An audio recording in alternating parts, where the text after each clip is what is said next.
मित्रों नमस्कार। Kota online classes में आप सभी का स्वागत है। आज हम यहाँ पर भक्ति काल में जो संत काव्य हमारा चल रहा है उसमें 141 नंबर के प्रश्न से शुरू करेंगे। मित्रों अगर आप पहली बार आते हो चैनल पर तो जरूर सब्सक्राइब कीजिए, लाइक कीजिए और ढेर सारा प्यार दीजिए। साथियों, मैं इतना बड़ा कोई चैनल नहीं मानता हूँ, लेकिन आप लोगों के लिए जो मेहनत मैं कर रहा हूँ, इतने बढ़िया क्वेश्चन आप लोगों के लिए लेकर के आया हूँ। और मुझे जो मेरा मन जो कहता है वो ये कहता है कि शायद आप कहीं भी कोई भी कंपटीशन दोगे, इससे बार आपका हिंदी साहित्य का इतिहास नहीं जाएगा। तो मित्रों एक बार लाइक और शेयर जरूर कीजिए और कमेंट जरूर कीजिए कि कैसा लगा आपको, ये क्वेश्चन कैसे लगे। और पहली बार अगर देखते हो तो साथियों जरूर से जरूर जो है टेलीग्राम चैनल से जुड़िए, ताकि इसकी पीडीएफ जो है आपको वहां मिल जाएगी। डिस्क्रिप्शन में इसका लिंक आपको मिल जाएगा टेलीग्राम चैनल का। और साथियों चैनल को जरूर सब्सक्राइब कर लीजिए, बेल आइकन को प्रेस कर लीजिए ताकि इसका नोटिफिकेशन हर वीडियो का आपको मिलता रहे। चलिए साथियों पढ़ते हैं। ये 140 नंबर का प्रश्न मैंने आप लोगों से पूछा था कि कौन से संत हैं जो राजस्थान से नहीं थे, तो सबने पता बता दिया था मुझे। मलुकदास आंसर मुझे मिल गया था। ठीक है, चलिए 141 नंबर के प्रश्न से हम लोग शुरू कर रहे हैं आज। तो 141 नंबर का प्रश्न है। देखिए बहुत सारे प्रश्न ऐसे हैं जो विशेषताओं से हैं, और इतने बढ़िया प्रश्न हैं मित्रों, आप बहुत अच्छे से नोट कीजिए, अपने रजिस्टरों में पढ़िए। और नोट अगर रजिस्टर में नहीं करते हो तो बार बार वीडियो को बार बार रिवाइज कर कीजिए, बार बार रिवाइज करके देखिए, ताकि ये क्वेश्चन आपके माइंड में सेट हो जाए। और इन क्वेश्चनों से जितने भी रिलेटेड, जितने भी इसमें व्याख्या की गई है वो आपके माइंड में बैठ जाए। चलिए साथियों, दार्शनिक विचारधारा की दृष्टि से भेदाभेदवादी विचारधारा से संबंधित संत का नाम क्या है? दार्शनिक विचारधारा की दृष्टि से जो भेदाभेदवादी विचारधारा से संबंधित जो संत है उनका नाम साथियों गुरु नानक देव है। मैं आपका बिल्कुल टाइम वेस्ट नहीं करूंगा कि चार ऑप्शन पढ़ूं फिर आंसर बताऊं, ऐसा नहीं। जो क्वेश्चन है उसका आंसर ये है, ये डायरेक्ट में बताऊंगा आपको। ठीक है, तो दार्शनिक विचारधारा से संबंधित भेदाभेदवादी विचारधारा से संबंधित संत का नाम यहाँ पर गुरु नानक है।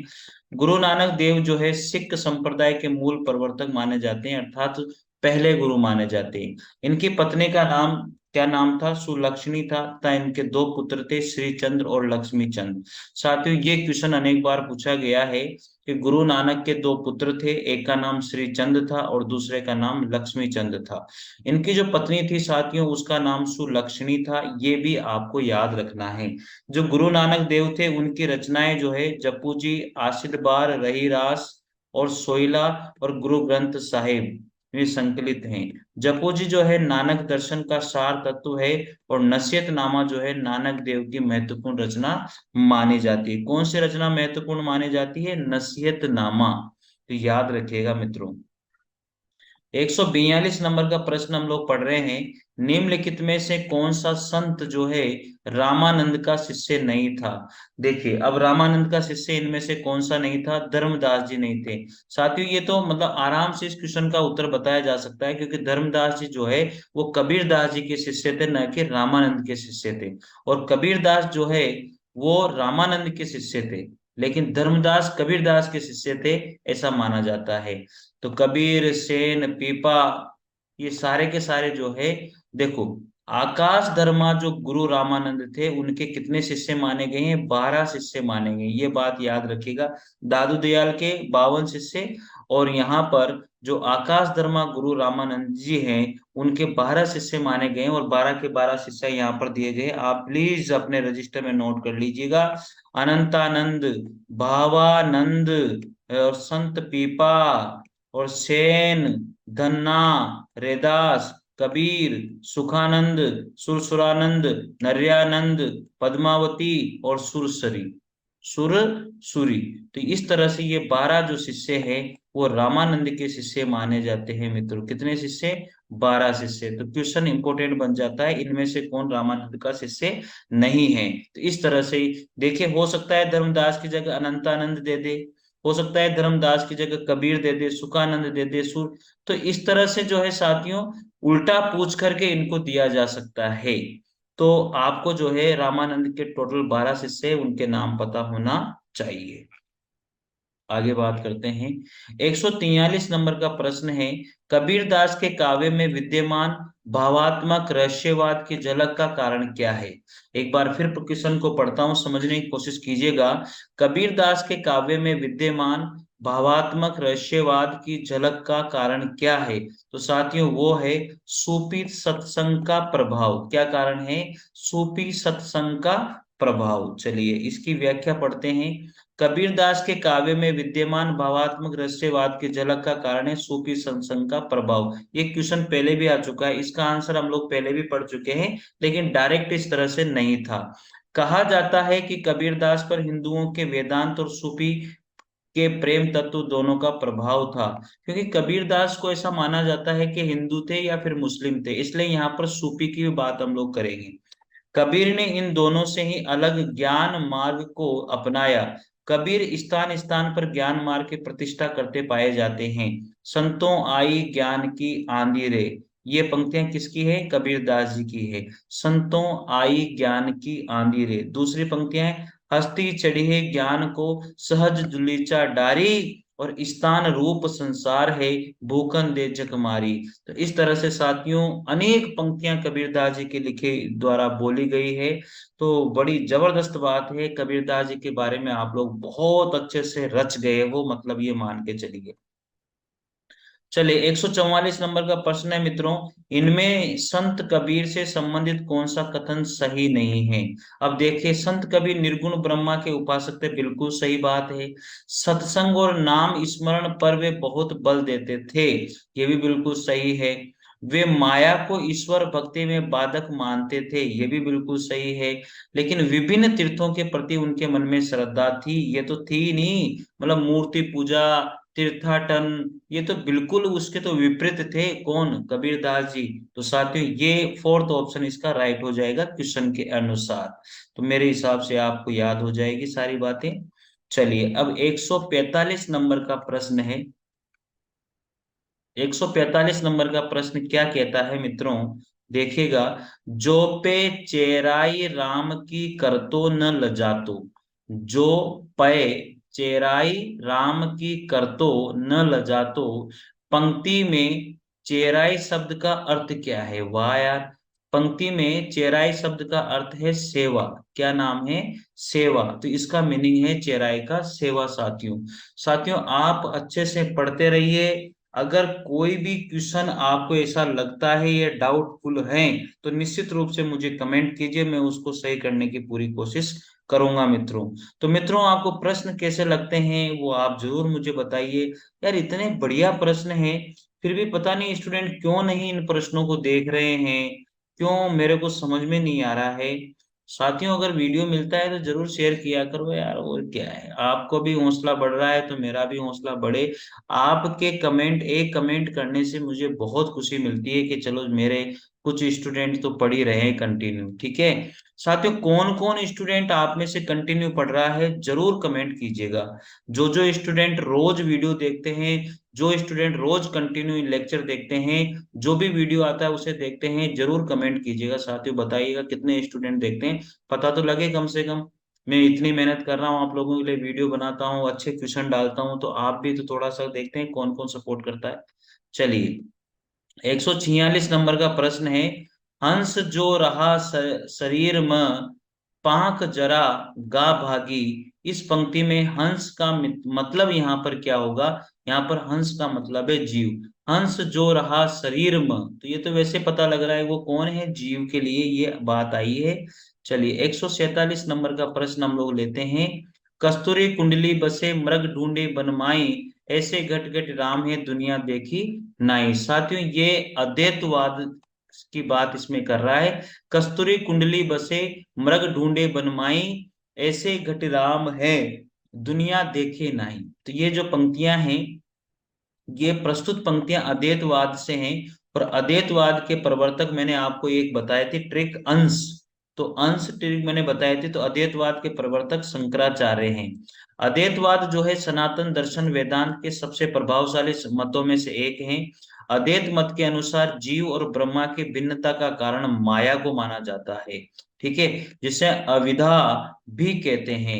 इसके जो अनुयायी मानते हैं कि उपनिषदों में इसके सिद्धांतों की पूरी अभिव्यक्ति है, और ये है वेदांत सूत्रों के द्वारा व्यवस्थित किया गया है साथियों।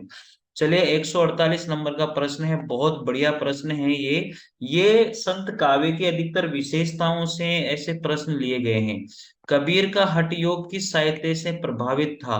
तो जो कबीर का हठ योग था साथियों, वो सिद्ध साहित्य और नाथ साहित्य से प्रभावित था। बहुत ही इंपॉर्टेंट प्रश्न है, इस प्रश्न को जरूर ध्यान रख लीजिएगा मित्रों, ठीक है।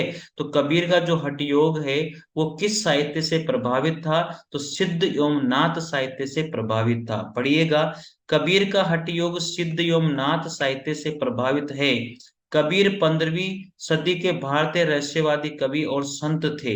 ये संत भी थे, कवि थे, लेकिन भारतीय रहस्यवादी और 15वीं शताब्दी के। वे हिंदी साहित्य के भक्तिकालीन युग की ज्ञानाश्री निर्गुण शाखा के प्रवर्तक माने जाते हैं। कौन? कबीरदास जी। कौन सी शाखा के? ज्ञानाश्री निर्गुण शाखा के प्रवर्तक माने जाते हैं। इनकी रचनाओं में हिंदी प्रदेश के भक्ति आंदोलन को गहरे स्तर तक प्रभावित किया है।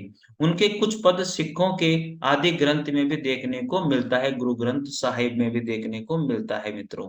चलिए 149 नंबर का प्रश्न आता है, दुर्गा सप्तशती और चंडी चरित्र के नाम से हिंदी में अनुवाद किसने किया था? तो वो थे गोविंद सिंह। दुर्गा सप्तशती और चंडी चरित्र के नाम से हिंदी में अनुवाद किसने किया था? गोविंद सिंह के द्वारा किया गया था मित्रों। गुरु नानक जो है वो सिख संप्रदाय के मूल प्रवर्तक हैं, आदि गुरु माने जाते हैं, और इनकी रचनाएं हम लोग बार बार पढ़ चुके हैं। जपू जी, आसदी बार, रहीरास, सोइला और जपू जी जो है नानक दर्शन का एक सार तत्व माना जाता है। अगला प्रश्न है 150 नंबर का, 150 नंबर का प्रश्न है, निम्न में से किसे संत कवि नहीं माना जाता?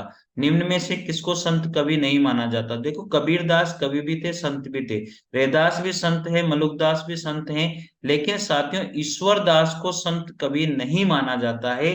ये बात आपको याद होनी चाहिए कि ईश्वर दास कोई संत कवि नहीं है।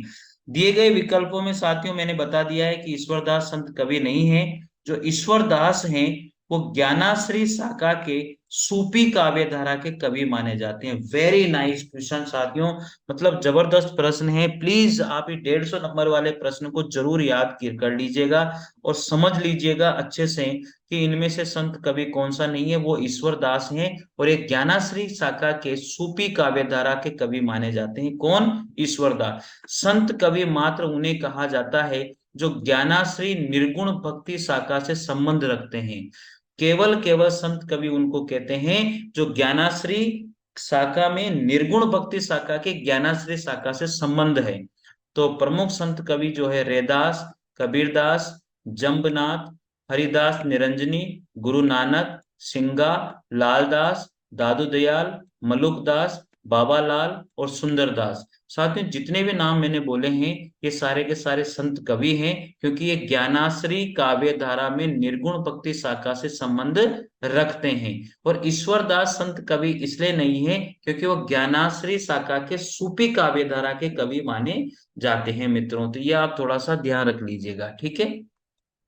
151 नंबर का प्रश्न आता है मित्रों, देखे पढ़िएगा, निम्नलिखित में से कौन सी प्रवृत्ति संत काव्य की नहीं है? देखिएगा, अब प्रवृत्ति से क्वेश्चन आ गया ना, प्रवृत्ति का मतलब विशेषताओं से प्रश्न है मित्रों। कौन सी विशेषताओं से? तो ये सारे प्रश्न इतने इंपॉर्टेंट हैं, आप किसी भी स्टेट में अगर कोई भी एग्जाम दे रहे हो और वहां पर हिंदी साहित्य का इतिहास आता है मित्रों, तो निश्चित रूप से इनसे बाहर प्रश्न नहीं जाएंगे, आप विश्वास कीजिए। और जितने वीडियो मैंने डाले हैं हिंदी साहित्य के इतिहास के, वो आप एक एक वीडियो को देखें, एक एक वीडियो से प्रैक्टिस करो मित्रों। आपका नेट का कंपटीशन हो, चाहे आप किसी भी स्टेट का कंपटीशन दे रहे हो, और हिंदी साहित्य का इतिहास आता है तो इससे बाहर नहीं जाएगा, आप विश्वास करके देखिए। और प्लीज चैप्टर पूरा देखिए, कहने का मतलब ये है वीडियो कंप्लीट देखिए, बार बार रिवाइज करके देखिए, ताकि आपकी मेहनत सफल हो जाएगी। चलिए, निम्नलिखित में से कौन सी प्रवृत्ति संत काव्य की नहीं है? तो मित्रों वो प्रवृत्ति जन जीवन का चित्रण, सदाचारिक गुणों का प्रतिष्ठान, क्रोध, लोभ, मोह, हिंसा की निंदा की, वर्णाश्रम व्यवस्था का समर्थन, ये संत काव्य की विशेषताओं में नहीं गिनी जाती है। चलिए और पढ़ते हैं, जो वर्णाश्रम व्यवस्था है वो समर्थन संत काव्य प्रवृत्ति में नहीं है। कौन कौन सी प्रवृत्तियां मुख्य हैं? जन जीवन का चित्रण, सदाचार आदि गुणों का प्रतिष्ठान तथा लोभ, क्रोध, मोह, हिंसा की निंदा, ये संत काव्य की प्रवृत्तियों में गिने जाते हैं। 152 नंबर का प्रश्न है मित्रों, पंडित रामचंद्र शुक्ल के अनुसार कबीरदास का जन्म कब माना जाता है? तो विक्रम संवत 1456 ईस्वी में, विक्रम संवत 1456 में जो है साथियों कबीरदास जी का, देखो संवत में भी आ जाता है और सन में भी आ जाता है, तो सन भी याद रखिए। तो आचार्य रामचंद्र शुक्ल के अनुसार जो है कबीरदास का जन्म विक्रम संवत 1456 में माना है साथियों। इसमें से अगर 57 को माइनस कर देंगे तो साथियों ये देखो इनका जन्म जो है ईस्वी में निकल करके आ जाएगा। 57 अगर ईस्वी में जोड़ देंगे तो वो विक्रम संवत में चला जाएगा, बस ये आप ध्यान रख लीजिएगा। तो आचार्य रामचंद्र शुक्ल के अनुसार जो कबीरदास का जन्म है वह विक्रम संवत 1456 में, और सन की बात करें साथियों तो कबीरदास का जन्म 1398 ईस्वी में हुआ था, काशी के लहर तारा नामक स्थान पर हुआ था। और इनकी मृत्यु जो है 1518 ईस्वी में मगहर नामक स्थान पर हुई थी। तो मृत्यु मगहर, तो म से म मिल जाएगा, तो मृत्यु जो है इनकी मगहर नामक स्थान पर हुई थी। 153 नंबर का प्रश्न है, कबीरदास की वाणी का जो संग्रह है वो किसने किया था? साथियों सबको याद रहेगा धर्मदास जी ने इनकी वाणियों का संग्रह किया था साथियों। और जो संग्रह का जो नाम दिया वो बीजक था, और बीजक के 3 भाग थे, रमेनी, शबद और साखी। साथियों जो रमेनी है वो दोहा चौपाई में लिखी गई, शबद जो है गे पदों में लिखी गई, और साखी दोहा पदों में लिखी गई साथियों। डॉक्टर बच्चन सिंह ने लिखा है, हिंदी भक्ति काव्य का प्रथम क्रांतिकारी पुरुषकर्ता कबीर ही है। डॉक्टर बच्चन सिंह ने ये पंक्ति बहुत जबरदस्त लिखी है मित्रों, इसलिए ये क्वेश्चन बहुत इंपॉर्टेंट हो जाता है कि हिंदी भक्ति काव्य का प्रथम क्रांतिकारी पुरुषकर्ता जो है वो कबीर ही है। चलिए अगला प्रश्न 154 नंबर का प्रश्न है मित्रों, निर्गुण संत थे। अब निर्गुण संत थे वो कबीर ही है। कबीरदास जी कवि भी थे, संत भी थे, लेकिन निर्गुण थे, तो इसलिए याद रखिएगा यहाँ पर सूरदास भी सगुण है, तुलसीदास, मीराबाई सब सगुण है, लेकिन जो कबीरदास है वो निर्गुण संत माने जाते हैं। कबीर निर्गुण संत थे, ये निर्गुण काव्य धारा के ज्ञानाश्रय शाखा के कवि माने जाते हैं। निर्गुण काव्य धारा के ज्ञानाश्रय शाखा के कवि माने जाते हैं कौन? कबीरदास जी। कबीरदास जी का जन्म जो है साथियों 1398 ईस्वी काशी के लहर तारा नामक स्थान भी हुआ था, और कबीरदास जी के जो गुरु का नाम था वो रामानंद थे। रामानंद के 12 शिष्य थे, उनमें कबीर भी एक माने जाते हैं। तुलसीदास जो है भक्ति काल के अंतर्गत राम भक्ति शाखा के प्रतिनिधि कवि माने जाते हैं। सूरदास जो है भक्ति काल के अंतर्गत कृष्ण भक्ति शाखा का प्रतिनिधि कवि माना जाता है, और मीराबाई जो है भक्ति काल धर्म निरपेक्ष कवि मानी गई है या कवियत्री मानी गई है।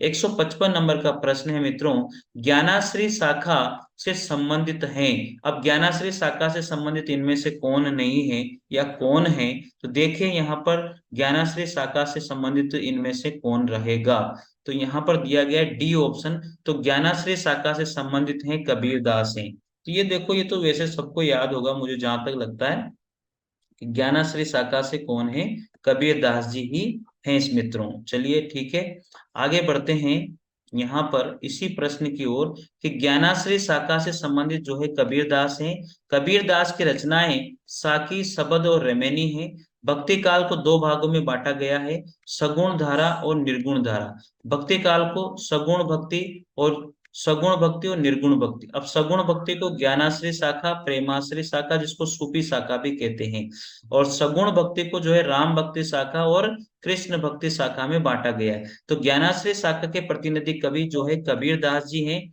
प्रेमाश्री या सूफी शाखा के जो प्रतिनिधि कवि है मलिक मोहम्मद जायसी हैं। राम भक्ति शाखा के प्रतिनिधि कवि तुलसीदास, और कृष्ण भक्ति शाखा के प्रतिनिधि कवि जो है वो सूरदास जी को माना जाता है मित्रों। चलिए अगला प्रश्न है 156 नंबर का, मौको कहाँ ढूंढे बंदे मैं तो तेरे पास में। पंक्ति बहुत आसान है, लेकिन ये पता होना चाहिए किसकी पंक्ति है। तो ये पंक्ति है कबीर दास जी की। ठीक है, मोको कहाँ ढूंढे रे बंदे मैं तो तेरे पास में, ये पंक्तियां किसने बोली है? कबीर दास जी ने। देखिए और भी हैं, ऐसी मेरी जाति विख्यात चमारा। अब चमारा ये चमार जाति से जो थे, यहाँ पर बताया गया है कि रैदास जी थे। ऐसा माना जाता है कि ये थोड़ी नीची जाति से थे, इसलिए इनके पास कोई भी ये मोची का काम किया करते थे। तो ऐसी मेरी जाति विख्यात चमारा, तो रैदास जी ने कही है। गुरु प्रसाद होत ये दर्शन 67 बरस प्रवीण, गुरु प्रसाद होत यह दर्शन 67 बरस प्रवीण। तो साथ ही ये सूरदास जी के द्वारा लिखी गई है। दास मलुका कही गए सबके दाता राम, दास मलुका कही गए सबके दाता राम। इसमें तो वैसे मलुका शब्द आ रहा है तो मलुकदास जी के। पीपर पात सरिस मंडोला, पीपर पात सरिस मंडोला किसकी रचना है मित्रों? ये तुलसीदास जी की रचना है। और यहाँ पर सरिस शब्द का प्रयोग जब आया है तो इसका मतलब इसमें उपमा अलंकार का प्रयोग भी किया गया है। तो सासी सम सरिस ऐसे शब्द हैं जो उपमा अलंकार का बोध कराते हैं। पानी गए नुबरे मोती मानस चून, मेरी बव बाधा हरो राधा नागरी सोई। ये किनकी पंक्तियां हैं? ये बिहारी दास के द्वारा लिखी गई पंक्तियां हैं साथियों। और इनमें जो है वो कौन सा अलंकार है? इनमें श्लेष अलंकार लिया गया है। ठीक है, श्लेष अलंकार में अर्थ चिपके हुए होते हैं। 157 नंबर का प्रश्न आ जाता है मित्रों, नामदेव का जो संबंध है वो किस प्रदेश से है? तो नामदेव का जो संबंध है साथियों वो महाराष्ट्र प्रदेश से है। तो वेरी इंपॉर्टेंट प्रश्न है, अनेक बार परीक्षाओं में पूछा गया है। नामदेव का संबंध महाराष्ट्र प्रदेश से लिया जाता है साथियों। तो नामदेव का संबंध महाराष्ट्र राज्य से है। इन्हें हिंदी में भक्ति साहित्य परंपरा का प्रवर्तक माना जाता है। हिंदी में भक्ति साहित्य परंपरा का प्रवर्तक माना जाता है। यह पेशे से दर्जी थे। कौन? नामदेव जी। इनके गुरु जो है विसोवा खेचर थे। इनके गुरु कौन थे? विसोवा खेचर, याद रखिएगा। और इस संबंध में इन्होंने लिखा भी है, मन मेरी सुई तन मेरा धागा, खेचर जी के चरण पर नामा सीपी लागा। ये पंक्तियां इनके द्वारा लिखी गई है, प्लीज आप नोट कर लीजिए। आपका टाइम वेस्ट नहीं हो इसलिए मैं बहुत स्पीड के साथ क्वेश्चन आपको बताता हूं। बाकी फिर आपकी मर्जी, आप देखिए चाहे मत देखिए, आप प्रैक्टिस इन क्वेश्चनों से कीजिए या मत कीजिए, लेकिन मैं आपको बता दूं ये प्रश्न बहुत इंपॉर्टेंट है। जितने वीडियो मैंने डाले हैं प्लीज आप उनको देखिए और अपनी लाइफ में और अपने तैयारी में जो है चार चांद लगाइए। महाराष्ट्र के भक्तों में किनका नाम सबसे पहले आता है? तो नामदेव जी का जो नाम है वो महाराष्ट्र के भक्तों में सबसे पहले गिना जाता है। महाराष्ट्र के भक्तों में सबसे पहले नामदेव जी का नाम आता है। नामदेव ने निर्गुण और सगुण दोनों मार्गों को अपनाया और अभाग व छंदों की रचना करी। सूरदास तथा मीराबाई दोनों ही कृष्ण भक्ति परंपरा के सगुण भक्ति को अपनाया तथा तुलसीदास ने राम भक्ति परंपरा के सगुण भक्ति को स्वीकार किया है। चलिए 159 नंबर का प्रश्न है, पंचगंगा घाट में कबीर किसके पैरों के नीचे पड़े थे? यार तगड़ा प्रश्न है भाई मित्र, तगड़ा प्रश्न है भाई। पंचगंगा घाट में कबीर किसके पैरों में पड़े थे? वो थे रामानंद, क्योंकि कबीर दास जी के गुरु का नाम ही क्या है? रामानंद है। और पंचगंगा घाट में ये इनके पैरों में पड़ गए थे साथियों। तो पंचगंगा घाट पर कबीर रामानंद के पैरों के नीचे पड़े थे। कहा जाता है कि रामानंद के पैर जब कबीर के ऊपर पड़े तो उनके मुख से राम राम शब्द निकला, जिसको कबीर ने गुरु मंत्र मानकर रामानंद के शिष्य हो गए थे। अगला प्रश्न आता है 160 नंबर का प्रश्न है, इनमें ज्ञानाश्री शाखा के संत कवि नहीं है। साथियों इनमें जो है ज्ञानाश्री शाखा के संत कवि इनमें कौन नहीं है? तो आप लोग थोड़ा सा इसको ध्यान दीजिए, कौन नहीं है इसके संत कवि इनमें से कौन नहीं है। तो ये प्रश्न आप लोगों के लिए है, मुझे इसका आंसर आपको देना है।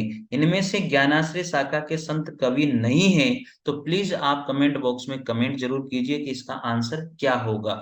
तो मित्रों ये बहुत बढ़िया प्रश्न है, आपको जीवन के आपके जीवन को बनाने वाले प्रश्न है, बहुत इंपॉर्टेंट प्रश्न है और हर वीडियो इंपॉर्टेंट है आपके तैयारी के लिए। प्रैक्टिस के लिए तो इतने जबरदस्त प्रश्न है कि लाइफ आपकी बन जाएगी। और मैं तो कह रहा हूं इन प्रश्नों से बाहर कोई भी कंपटीशन में नहीं जाएगा मित्रों। तो जरूर लाइक और शेयर जरूर कीजिए, पूरे वीडियो देखिए मित्रों, और जरूर से जरूर जो है चैनल को सब्सक्राइब कीजिए। चलिए मिलते हैं मित्रों, आपका सपोर्ट रहेगा तो शायद बहुत आगे तक अपन चलेंगे, और बहुत लंबे रेस के घोड़े हम लोगों को बनना है साथियों। चलिए मित्रों, मिलते हैं अगले वीडियो के साथ, तब तक के लिए जय हिंद जय भारत, थैंक यू।